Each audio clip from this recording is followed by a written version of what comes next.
விருதுநகர் மாவட்டம் கிருஷ்ணன் கோவிலில் கல்வி பணியில் கடந்த 34 ஆண்டுகளாக சிறப்பாக சேவையாற்றி வரும் PPMM கல்வி நிறுவனங்கள், கலை மற்றும் அறிவியல் கல்லூரி, பொறியியல் கல்லூரி, நர்சிங் கல்லூரி, கல்வியியல் கல்லூரி உள்ளிட்ட பல்வேறு கல்வி நிறுவனங்கள் ஒரே வளாகத்தில்.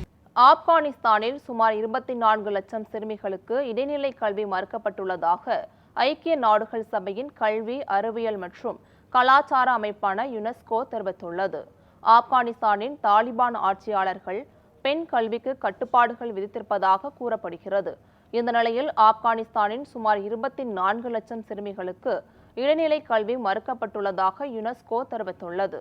பெண் கல்வி தொடர்பான கொள்கையை ஆப்கானிஸ்தானின் தாலிபான் அரசு மாற்றிக்கொள்ளாவிட்டால் 2030ஆம் ஆண்டு வாக்கில் இந்த எண்ணிக்கை 40 லட்சத்தை நெருங்கக்கூடும் என்றும் யுனெஸ்கோ கூறியுள்ளது.